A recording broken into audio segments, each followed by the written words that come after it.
Hey, thanks for joining me. Everyone remember the Marvel Knights imprint from back in the day, late 90s? Um, as I recall, Marvel was falling apart and struggling, and I think they had declared bankruptcy.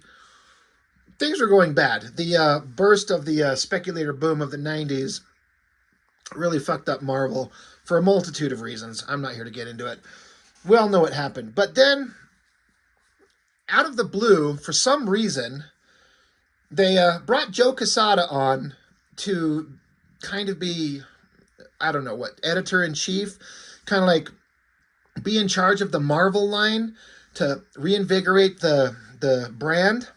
And I feel like for the most part, he was successful. There was kind of a real energy and excitement at the stuff that he was doing and bringing along.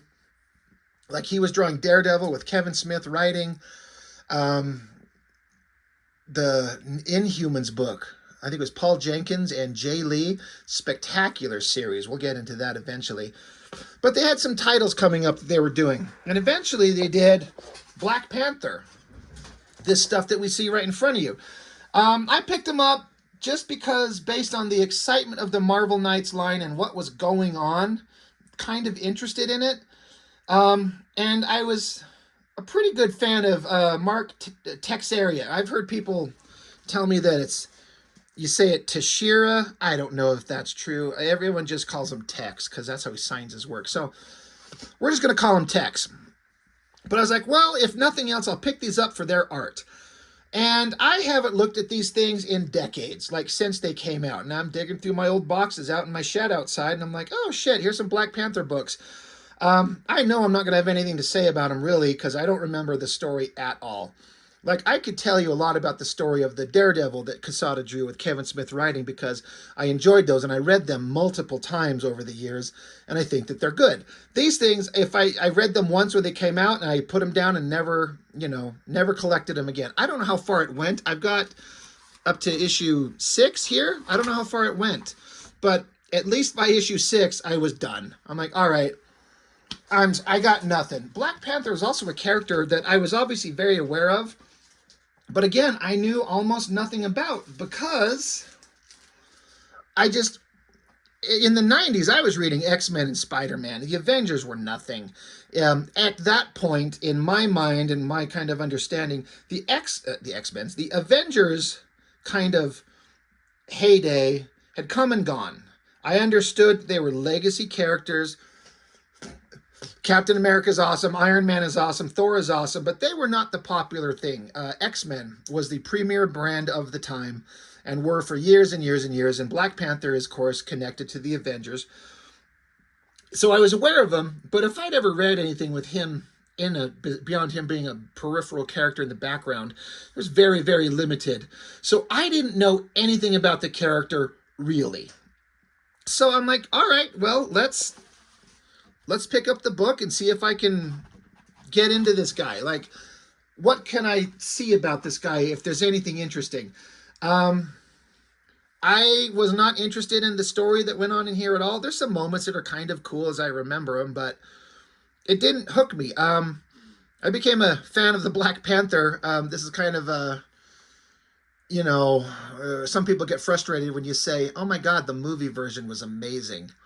I feel like it was a pretty accurate depiction from what I understand about the character. Chadwick Boseman was the perfect guy. Just perfect. I was like, okay, now I'm interested in the character. Honestly, it's kind of like the Robert Downey Jr. Iron Man thing. Iron Man was he's a well-known character, but Iron Man was like a C-grade character at best. And once you put Robert Downey Jr. in that role, and everyone loves him through the movies, Robert Downey Jr. made Iron Man like A-lister.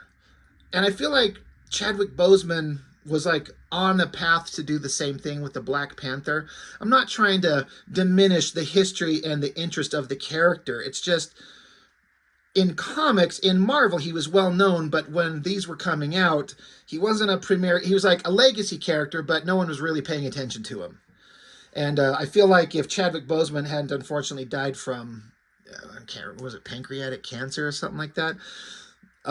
His version of the Black Panther could have gone on for several movies and had a much bigger legacy. We were robbed of something amazing. It really, really sucks that he passed. All that to say, what I know about the Black Panther and like about him is from the movies. These books. Oh, look, it's a fold-out cover. It's, oh, no, what the fuck what is the point of this?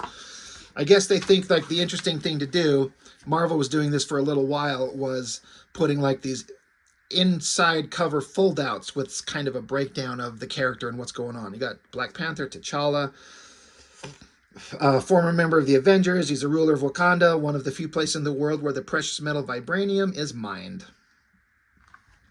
So yeah, this was basically my introduction to the Black Panther as a character that I was going to read in comics. And yeah, November 98. So, but I was also excited to get this book because I liked TEX's artwork.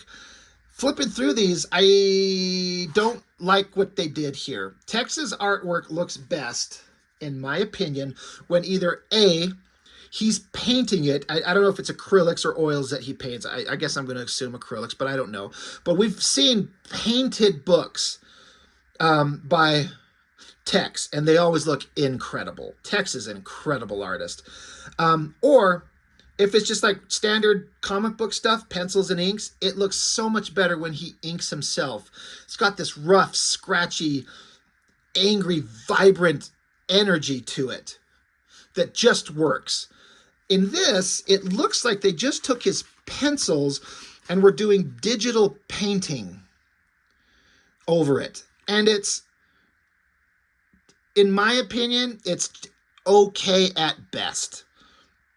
I do not like it. It is not the best version of Tex's work at all. This early experimentation with digital painting, I mean, I don't do color, so I can't talk about how skillful it may be for the tools available at the time. I don't know. All I know is it looks like it's just his penciled work, and then they're fucking around with like exposure levels and then painting it. Do not like this as compared to either him painting himself with like actual paints or penciling inking himself. It all looks like Tex work, you know, but I don't dig it. One thing I was surprised at, though, is there are certain things, characters, like, you know, these female characters, the Dora Milaje. I didn't know that these were things that existed in the Black Panther world previous to the movies. That I only know them from the movies, but I obviously, like I said, I've admitted that I don't know anything about the Black Panther character beyond the extreme basics. And it wasn't until the movies where I kind of understood some stuff. But so are the Dora Milaje, are these things that existed in the Black Panther world previous to this book? Because it's Christopher Priest writing. It has credits in here somewhere. Don't know much about the guy. Read some of his stuff. Never been blown away by anything. But I feel like he had a real passion for the character and was really trying to do something interesting. Yeah, Christopher Priest, whoever. I mean, I know of the name, but I don't know much about his history. But yeah, Tex. It says Scribes. Aletha Martinez, background assist. Brian Haberlin, colors. Like, this is a pretty epic double-page spread. I'm assuming that that's T'Challa and some of the Dora Milaje. Referenced backgrounds, obviously, probably photo traced. That's fine. But just this digital coloring, not into it. Ugh, can't turn these pages. Come on, get a grip. So, it's also kind of, I don't know if it's coming through on the camera, but it's kind of, a lot of these pages, these images are like out of focus in a way. Like not high resolution enough. I feel like they really fucked it up. Something's wrong and it doesn't look good. Like you can tell the actual, like the storytelling, the anatomy, the penciling, like Tex knows what he's doing. Like we're not surprised. This is all pretty cool. But I feel like the reproduction of this, something's off. It doesn't work. And like I said, it feels a little out of focus. And I don't know if me bringing it up close to the camera will show it. I don't like it. The one scene I do remember thinking was pretty awesome in this is this bad guy gets kicked off to the side, and I think he's got his gun pulled on T'Challa.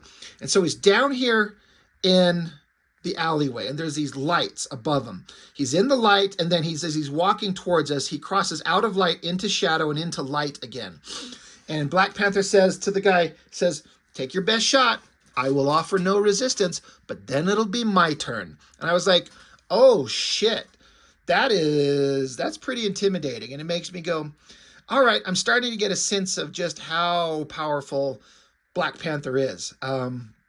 He's kind of like, I'm guessing a close analogy is like Steve Rogers, Captain America, kind of physical ability, strength, and that type of stuff. It's pretty awesome. He goes up and stabs him. Of course, his costume protects him. This is a pretty good shot of Black Panther pulling the guy, like dragging him up to the roof of a building. I don't care for the little half cape and the collar. I don't think that's necessary. Somebody correct me. I feel like there's some original versions of the Black Panther that had a little half cape. That's not exclusive to this, right? I know I'm exposing my complete lack of knowledge on Black Panther, but I feel like some of the old versions of it that I've seen drawn by Jack Kirby, I think, had a little half cape. I don't think it works. It looks odd to me. I like it when he's just in his just black outfit with the mask, the little pointy ears and the eyes. But yeah, this digital painting, like hell, even look at this. Let me bring this up. Look at the words. Like they're faded out. There's a printing goof up going on here where these words, that's not like lighting, just my crappy setup. Like see how the words there are very vibrant and clear, but look at these. Something happened with the printing that fucked it up. Yeah, there's, Black Panther saving kids. That's awesome. But ultimately, I couldn't get into it. That's a hell of a shot. A lot of work went into that. God damn, does that the digital paintings, like it's okay, but it muddies it up and it's just not as good. It's not what I want out of it. I don't like it. It's not horrible, but for some reason it just clashes with my sensibilities and I don't like it. But TEX put in a lot of work on that one. It's pretty awesome. A lot of emotion and screaming faces. Pretty cool stuff. Anyway, I was going to flip through all these pages. This other character shows up. I don't remember who the hell this guy was supposed to be. Well, that was issue 1. Issue 2, we get like a Bruce Timm cover, right? I'm looking for his name on the front of this. Oh, I think it's hidden behind the fucking barcode box, a little BT. That's a very drastic art style change from a TEX. From a painterly, kind of distorted, weird, expressive kind of style to this cartoony vibe. It looks pretty good. I mean, Bruce Timm on anything is not bad. But yeah, flips open. We got the inside back cover, retelling of Catching Us Up. Then you got this dude. Again, I'm looking at it, and it feels out of focus. And it's pissing me off. Like, who let this go? Again, this is the late 90s and early computer, kind of like big reliance on computer coloring. I just feel like did they just repeat the same fucking page? That's the same image. What the hell? Anyway. This is weird. Written by Christopher Priest. It's by Christopher Priest and Mark Tex, story and art. But then it has Joe Quesada as storytelling. Like, what does that mean? But why are we reproducing the same front page twice? But yeah, it feels out of focus. This looks like them using the computer, like these little images of the figure being reproduced, but then there's slight variations in the heads as they're turning and looking. Weird. I kind of get a feeling of like kind of like the Ultimates Volume 3 by Joe Mauadi era, and then it was painted over his pencils. This is not as offensive and stupid and waste of time as that Ultimates book was, but it's got kind of the same-ish vibe. Tex draws great figures, great faces, great anatomy. Like, he's got all the skill set. I wish he's drawing comics. I don't know what he's doing these days. I do follow him on social media, but I haven't seen him post anything forever. I'd like to think he's just out there doing commissions, making money, but god damn it, make comics. But maybe he's priced himself out of Marvel or DC. They're not willing to pay him what he wants, and so we don't get comics from him anymore. God, I say like every time he's drawn this guy, he's always screaming at us. But yeah, I know this is one of those things where I'm like, I wasn't interested in reading the story. I mean, I did once, but it didn't stick with me, and it got hard to get through. It just doesn't interest me. So, like I said, I kept collecting it for Tex's art, and I kept collecting it because Marvel Knights was the big thing at the time. I don't know how I kept affording buying all these comics back in the day when I was younger, because I was broke off my ass out of high school working at a job. But for some reason, I sure spent money on comics. Look, oh my God, the inside spread, now they put the recap on one page and then turn the inside into a double page spread for what game? Bushido Blade and whatever. I mean, that's quite the shot. I'm sure it just has to still be this digital coloring. That's an interesting choice to spend the time to the space on a double page spread that's just this. But you got a guy running here being chased by that guy back there with the sword in his hand. I mean, it's not horrible. But yeah, I wish you could see this up close. This coloring, I don't know. So yeah, sound off in the comments for me. Did you read this and do you love this? Is this like a well-revered, well-remembered story? Is this like a defining character moment for the Black Panther in any way? Or is this one of those things that they attempted to make it that way and it came and went and no one remembers it at all? I honestly don't know. That's a pretty awesome shot right there. Black Panther's always a badass. Yeah.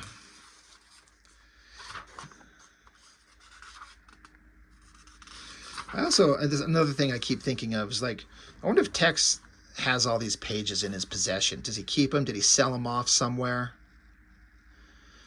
You know, I always think about that when I'm flipping through these books. Like, where are these original pages right now? Are they in the possession of the artist or what? I always wonder these things. Well, 4 issues in.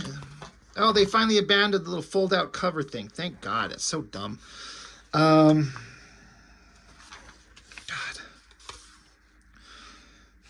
That's a pretty interesting spread right there. Whoever this guy is fighting him. Is it the White Panther? That looks pretty good. I mean, it's not bad. Dramatic action shots. It's just so frustrating for me to flip through a book, several books, full of Tex artwork and just not be sucked into the story, even if it's just from the art alone. Even, there's books out there we've all read where, like, the story's nothing, but we're just enthralled by the artwork. But even this, I'm just not into it. All right, Black Panther punching the shit out of the guy. Hell yeah. Beat the shit out of him. God damn. Did Black Panther pull this guy's heart out? But then he's still living? Oh shit. Did he teleport him to hell? Hell yeah. The origin of the Black Panther in the next issue. All right, well, if you say so. Let's get issue 5 out.